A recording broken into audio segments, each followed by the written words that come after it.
Our programs offer many languages. Please visit suprememastertv.com/schedule.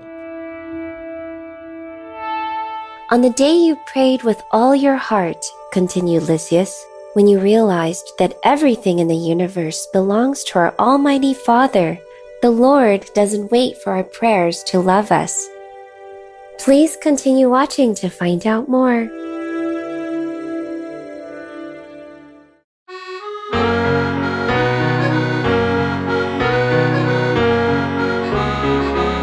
Hoe gaat het met jou?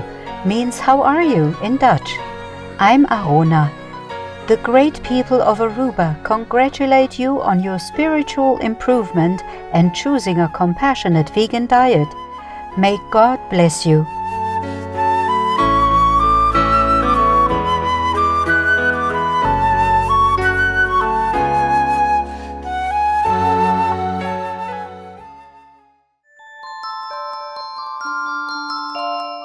Man is not forsaken on earth.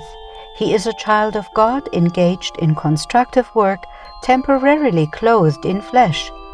He is a student in a meritorious school where he must learn to raise himself up. The human struggle is his opportunity, his set of tools, and his textbook.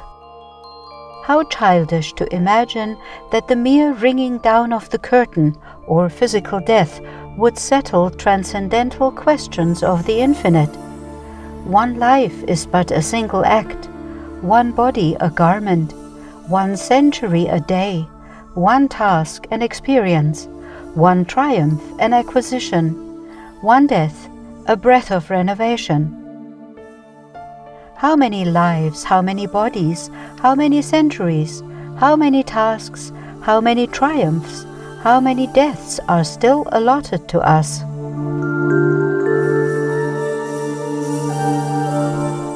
These astounding messages from the spirits via a human medium convey the message of Spiritism. Spiritism emerged in the mid-19th century through the findings and philosophy of French educator Hippolyte Léon Denis Rivail, also known as Allan Kardec. Contemporaries of Allan Kardec included Spiritist philosophers Léon Denis and renowned author Arthur Conan Doyle. Spiritism followers explore the nature, origin, and destiny of souls, often through afterlife communication conveyed via a medium. Throughout Latin America and parts of Europe, Spiritism is known and practiced by millions of people.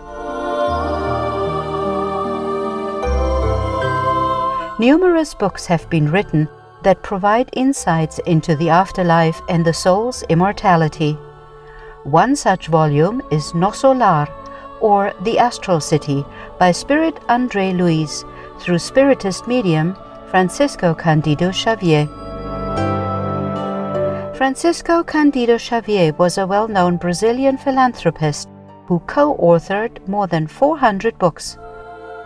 In The Astral City, former medical doctor André Luiz speaks from the afterlife of his awakening and healing within a spiritual society near the Earth's surface. This story describes not only the continuation of life beyond the physical body, but more importantly, how heaven cares for each and every human soul. The following excerpt from The Astral City describes how André Luiz was strengthened spiritually upon his rescue from the lower zones.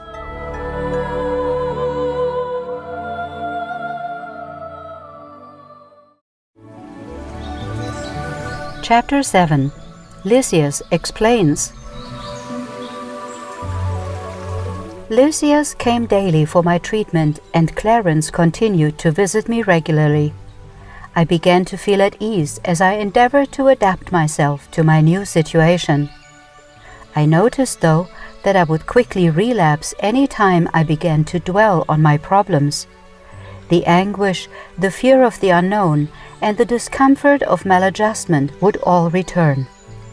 Yet, in spite of everything, I felt a certain inner stability. I derived great pleasure from leaning out of my window and gazing at the vast horizon. I was impressed by the difference between my surroundings here and on Earth. Nearly everything seemed to be an improved copy of Earth. The colors were more harmoniously blended and the very substance of things to be more delicate.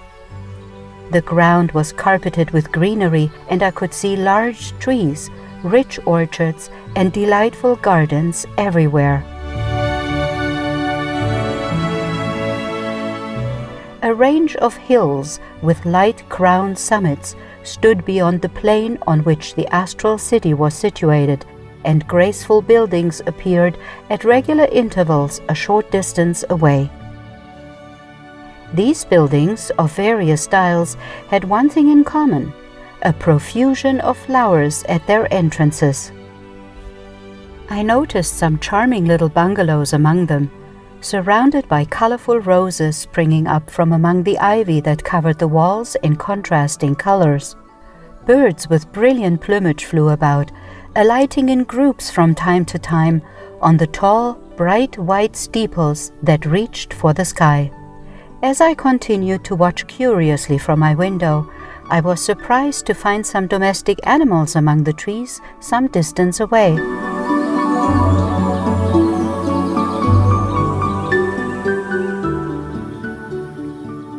During these periods of deep musing, my mind was filled with countless speculations.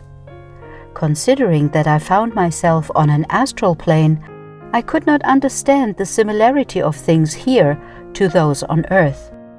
Lysias, my obliging and constant companion, was always ready to explain. Death of the physical body does not take man instantly to miraculous spheres. Every evolutionary process progresses through graduation. There are countless planes for discarnate spirits, just as there are many wondrous regions for those still in flesh. All souls, feelings, forms, and things are governed by the principles of natural evolution and hierarchy. Only the fact that I had stayed under treatment for so many weeks without a single visit from someone I had known on earth worried me somewhat. Surely I was not the only one in my circle of friends and relatives to be struggling with the enigma of death. My parents had departed before me, as had various friends.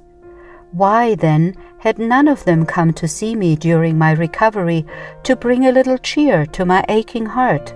I would have been satisfied with even a few moments of consolation. One day, when I could no longer silence my doubts, I asked my attendant, "Tell me, dear Lysias, is it possible to meet those who left the earth before us?" "Why, do you imagine yourself forgotten?" "Yes, in fact I do. Why has no one come to see me?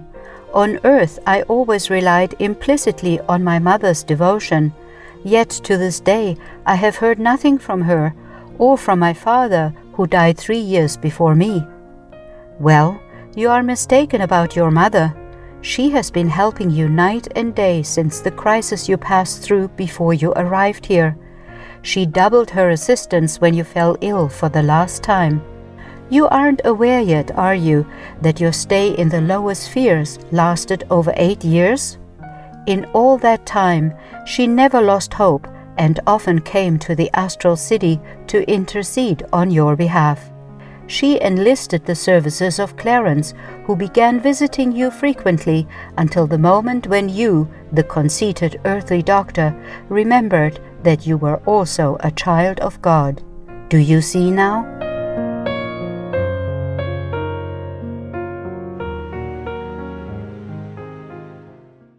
I felt my eyes well with tears. I had not known that I had been away from the earth for so long. I wanted to speak, to find out about those unperceived efforts, but my vocal cords seemed numb. My heart was too full to allow me to speak.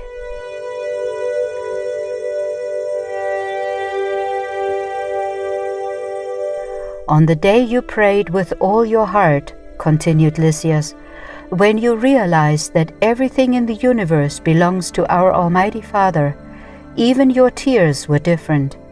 As you know, Rain can at times be creative, at other times destructive. The Lord doesn't wait for our prayers to love us. Yet, just as a dirty mirror cannot reflect the light, it is indispensable for us to cleanse ourselves and build a receptive attitude in order to understand His infinite goodness. Thus, it is not the Father who needs our penance, it is we who need it for the inestimable service it renders us. Do you see? Clarence, in answer to your devoted mother's pleas, had no trouble finding you. It was you who took so long to find Clarence. I was told that when your mother heard you had broken through the shadows into the light, she wept for joy. "And where is my mother now?" I cried at last. "If possible, I should like to see and embrace her, to fall on my knees at her feet." "She doesn't live in the astral city," he informed me. "She inhabits higher spheres where she works not exclusively for you, but for the good of many." Noting my disappointment, he added, "She is sure to come and see you."